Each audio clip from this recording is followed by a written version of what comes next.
Hello everyone, welcome again in this chapter 4 materials, metals and non-metals part 5.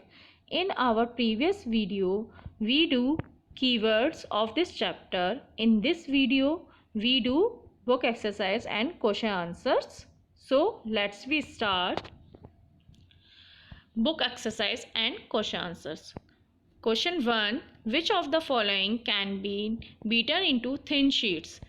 Zinc, phosphorus, sulphur, oxygen. तो answer is zinc. Zinc को हम thin sheets में convert कर सकते हैं because zinc एक metal है। Next question number 2, which of the following statements is correct? इनमें से कौन सा स्टेटमेंट करेक्ट है? ऑल मेटल्स आर डक्टाइल, सभी मेटल्स डक्टाइल होती हैं। All non metals are ductile, सभी नॉन मेटल्स डक्टाइल होती हैं। Generally metals are ductiles, generally सभी मेटल्स जो होती हैं वो डक्टाइल होती हैं। Some non metals are ductile. तो answer is C, generally metals are ductile. जितनी भी मेटल्स होती हैं जनरली वो सभी डक्टाइल होती हैं। Next question number 4, next question number 3, filling the blanks. A, phosphorus is a very dash non metal. तो here answer is phosphorus is a very reactive non-metal. Next question number B, metals are dash conductors of heat and dash. Then answer is metals are good conductors of heat and electricity. metals जो होते हैं वो heat और electricity के good conductors होते हैं. Next C, iron is dash reactive than copper. तो answer is iron is more reactive than copper. Iron जो मेटल है वो कॉपर की कंपैरिजन में मोर रिएक्टिव मेटल है। Next question 4, D, metals reacts with acid to produce gas. तो answer is metals react with acid to produce hydrogen gas. तो metals acid के साथ रिएक्ट करके हाइड्रोजन गैस प्रोड्यूस करते हैं। Next question number 4, mark the true if the statement is true and false if the statement is false. तो here true false answer is generally non metals react with acids.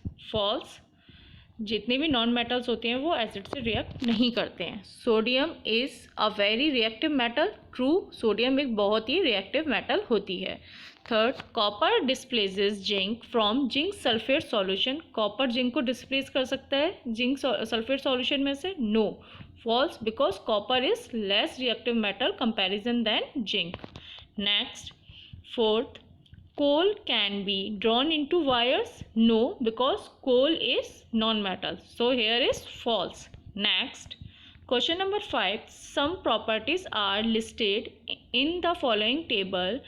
Distinguish between metals and non-metals on the basis of these properties. यहाँ पर कुछ properties दी हुई हैं जिनके basis पे हमें metals और non-metals को differentiate करना है। तो properties हैं हमारी appearance, hardness, malleability, ductility, heat, conduction, और 6 है हमारी conduction of electricity. तो here answer is appearance. metals कैसी होती हैं appearance में? lustrous, एंड नॉन मेटल्स होती हैं डल। तो मेटल्स होती हैं हमारी लस्ट्रस अपीयरेंस में और नॉन मेटल्स डल। नेक्स्ट आते हैं हम hardness. Hardness metals hard, non metals soft. Malleability, can be beaten into thin sheets. Metals को हम थिन शीट्स में कन्वर्ट कर सकते हैं but can not be beaten into thin sheets. Non metals को हम थिन शीट्स में कन्वर्ट नहीं कर सकते हैं। Fourth, ductility, can be drawn into wires. हम मेटल्स को वायर्स में कन्वर्ट कर सकते हैं but can not be drawn into wires. Non metals को हम कन्वर्ट नहीं कर सकते हैं। Heat conduction, good conductor of heat and electricity. और जो मेटल्स होती हैं हमारी वो हीट और इलेक्ट्रिसिटी दोनों की ही गुड कंडक्टर होती हैं, और जो नॉन मेटल्स होती हैं वो हीट और इलेक्ट्रिसिटी की पुअर कंडक्टर्स होती हैं। So here good conductor of heat and poor conductor of heat. 6, conduction of electricity, good electricity, poor conductors of electricity. Next question number 6, give reasons for the following. यहाँ पे कुछ हमें questions दिए हुए हैं जिनके हमें रीजंस देने हैं। ऐसा होता है तो क्यों? why? Aluminium foil are use to wrap food items. एक एल्यूमिनियम फॉयल का यूज़ क्यों किया जाता है फूड आइटम्स को रैप करने के लिए? Because answer is Aluminum foils are used to wrap food items because aluminum metal is malleable, therefore it can be beaten into thin foils. जो एल्यूमिनियम शीट्स का हम यूज़ करते हैं, क्योंकि एल्यूमिनियम हमारी एक मैलेबल मेटल है जिसको हम शीट्स में कन्वर्ट कर सकते हैं, थिन फॉइल्स में कन्वर्ट कर सकते हैं, इसलिए हम एल्यूमिनियम्स का यूज़ करते हैं फूड को रैप करने में. Next question is immersion rod for heating liquids are made up of metallic substance. जो immersion rod होती है liquids को heat करने के लिए, जो हम immersion rod का यूज़ करते हैं, वो metallic substance की क्यों बनाई जाती है? रीज़न बताना है. तो answer is metals are good conductor of heat and electricity. जो मेटल्स होती हैं वो हीट और इलेक्ट्रिसिटी की गुड कंडक्टर होती हैं. Therefore immersion rod for heating liquids are made of metallic substance. इसलिए हम इमर्शन रॉड को मेटेलिक सब्सटेंस से बनाते हैं.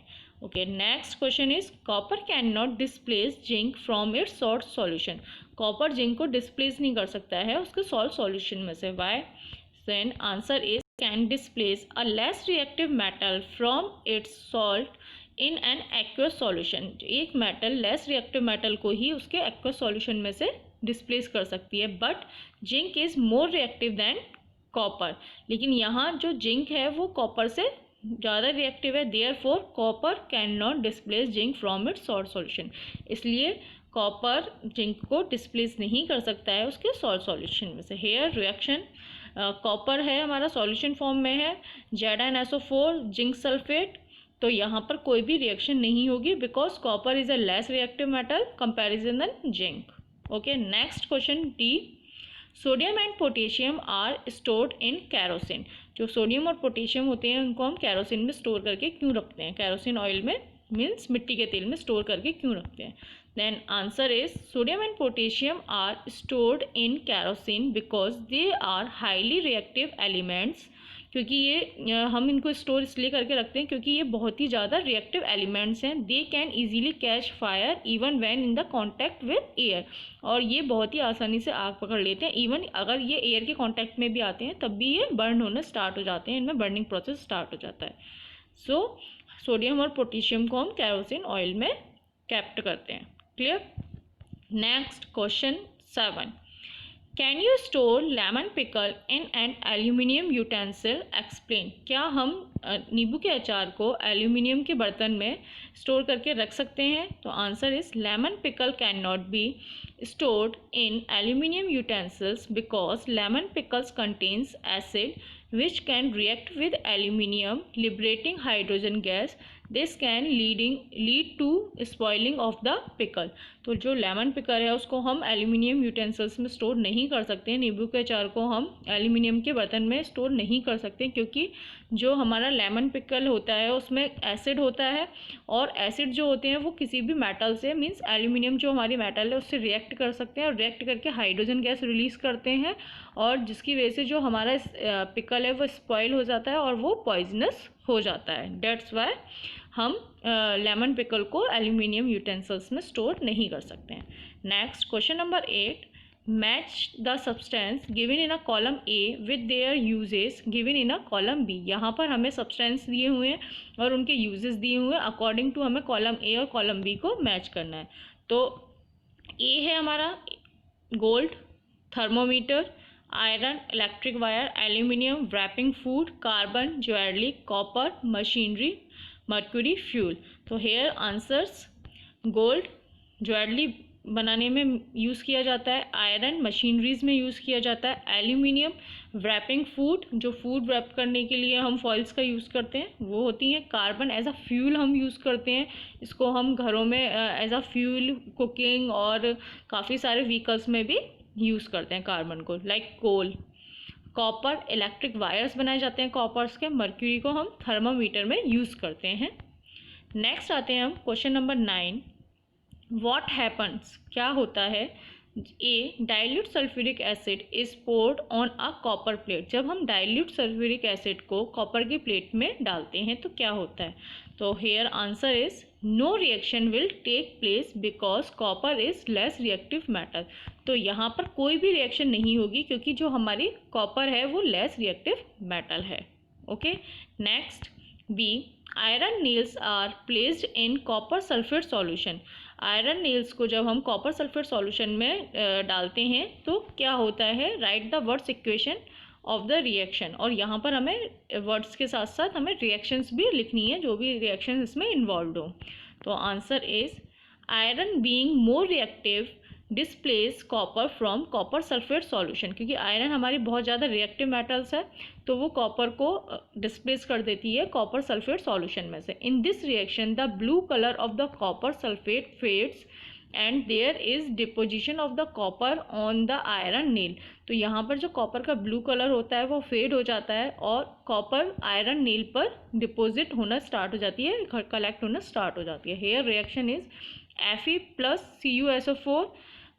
आफ्टर रिएक्शन प्रोडक्ट बनता है FeSO4 प्लस Cu। तो यहाँ पर Fe मीन्स आयरन। आयरन की जब हम रिएक्शन कॉपर सल्फेट सॉल्यूशन से कराते हैं तो यहाँ पर हमें आयरन सल्फेट मिलता है और कॉपर अलग से डिस्पोज हो जाता है। क्लियर। तो यहाँ पर जो हमारी आयरन है वो कॉपर को डिस्प्लेस कर देती है। Okay, next question number 10। Saloni took a piece of burning charcoal and collected the gas involve in the test tube. Saloni ने एक जलता हुआ चारकोल का पीस लिया और उससे जो गैस रिलीज हो रही थी उसको एक टेस्ट ट्यूब में उसने कलेक्ट किया। A, how will she find the nature of the gas, वो गैस का नेचर कैसे फाइंड करेगी। And B, write down the word equations of all the reaction taking place in this process. और हमें यहाँ पर जितनी भी रिएक्शंस हो रही हैं उनको हमें शो भी करना है। Next, so answer is A में add a few drops of water in the test tube containing gas. हम जो टेस्ट ट्यूब पे उसने गैस कलेक्ट की थी उसमें हम फ्यू ड्रॉप्स वाटर्स की उसमें डालते हैं। Now cover the test tube and shake it well. और फिर टेस्ट ट्यूब को कवर करके उसको अच्छे से शेक करते हैं। After shaking test the solution with blue litmus and red litmus paper. और आफ्टर शेकिंग जो हमारे सॉल्यूशन फॉर्म्ड होता है उसको हम लिटमस पेपर से टेस्ट करते हैं। It will turn blue litmus red. तो इसमें क्या होता है, जो हमारा ब्लू लिटमस पेपर होता है वो रेड में कन्वर्ट हो जाता है। तो दस the gas is acidic in nature. So proved होता है जो हमारी गैस है उसमें प्रेजेंट वो नेचर में एसिडिक है। नेक्स्ट, बी में हम charcoal reacts with oxygen to form carbon dioxide gas. जो चारकोल था उसने ऑक्सीजन से रिएक्ट कर जब हमने उसको बर्न किया तो उसने कौन सी गैस फॉर्म्ड की, कार्बन डाइऑक्साइड गैस फॉर्म्ड की। जैसे लाइक C+O2CO2। क्योंकि यहाँ पर जो कार्बन है हमारा चारकोल उसने ऑक्सीजन से रिएक्ट करी और कार्बन डाइऑक्साइड गैस फॉर्म्ड हुई। Next, carbon dioxide reacts with water to form carbonic acid. और फिर कार्बन डाइऑक्साइड गैस ने जब वाटर से रिएक्ट किया तो उसने कार्बोनिक एसिड फॉर्म्ड किया which turns blue litmus paper red. और उसने क्या किया, ब्लू लिटमस पेपर को रेड में कन्वर्ट कर दिया। मीन्स सलोनी ने जो गैस ली थी वो कौन सी गैस थी, कार्बन डाइऑक्साइड गैस थी। टेस्ट ट्यूब में जब उसको फिल किया, जब उसमें हमने वाटर ऐड किया तो वाटर ऐड करने पर कार्बन डाइऑक्साइड गैस किस में कन्वर्ट हो गई, कार्बोनिक एसिड में कन्वर्ट हो गई। विच और जिसने जो लिटमस पेपर को जिसने रेड में कन्वर्ट कर दिया था, मीन्स जो एसिडिक थी नेचर में। तो here reaction is CO2 carbon dioxide gas, H2 हमने वाटर ऐड किया तो यहाँ पर कार्बोनिक एसिड फॉर्म्ड हुआ H2CO3। क्लियर। नेक्स्ट आते हैं हम question number 11। One day Rita went to a jewellery shop with her mother. Her mother gave an old gold jewelry to the goldsmith to polish. Next day, when they bought the jewelry back, they found that there was a slight loss in its weight. Can you suggest a reason for the loss in weight? जो रीता थी वो jewellery shop पर जाती है, उसकी mother ने उसको jewellery दी और ओल्ड गोल्ड की ज्वेलरी थी, उसने गोल्ड स्मिथ से पॉलिश करने के लिए उसको दी। जब नेक्स्ट डे जब वो अपनी ज्वेलरी को वापस लेने जाती है तो उसको वो फाइंड आउट करती है कि जो ज्वेलरी का जो वेट था वो थोड़ा सा कम हो जाता है। क्या हम सजेस्ट कर सकते हैं कि इसके पीछे क्या रीज़न था। तो here answer is to polish a gold ornament. जितने भी हमारे जो गोल्ड ऑर्नामेंट्स होते हैं, मीन्स जो हमारी ज्वेलरीज होती हैं, उनको पॉलिश करने के लिए it is dipped in a liquid called aqua regia. तो इनको हम एक लिक्विड में डिप करते हैं, जो हमारा मिक्सचर होता है हाइड्रोक्लोरिक एसिड और नाइट्रिक एसिड का मिक्सचर होता है। The outer layer of the gold dissolved and the inner shiny layer appears. तो इसमें क्या होता है, जब हम इसको एक्वा रीजन में हम इसको डिजॉल्व करते हैं तो इसके ऊपर जो एक ओल्ड जो लेयर होती है वो क्या होती है, डिजॉल्व होना स्टार्ट हो जाती है और एक शाइनी लेयर्स अपीयर्स हो जाती है। तो ऊपर अंदर की जो लेयर होती है वो बाहर आ जाती है, ऊपर की लेयर हट जाती है और नीचे वाली लेयर ऊपर आ जाती है। तो the dissolving of the layer causes a reduction in the weight of the jewellery. तो ये जो ऊपर अपर लेयर जो डिजॉल्व हो जाती है, इसी की वजह से जो ज्वेलरी का वेट होता है वो भी रिडक्शन हो जाता है, उसमें भी कमी आ जाती है। Okay, so that's all for today. I hope this video is very helpful for you to stay connected. Like, share and subscribe this channel. और अगर आपको एक्सप्लेनेशन की वीडियोस देखनी है तो इनके लिंक डिस्क्रिप्शन में है। इससे पहले भी कीवर्ड्स की जो वीडियो है उसका लिंक भी डिस्क्रिप्शन में है, और इस चैप्टर के सभी एक्सप्लेनेशन के जितने भी पार्ट्स हैं उनके भी लिंक डिस्क्रिप्शन में गिवन है। Okay, thank you, bye bye, take care.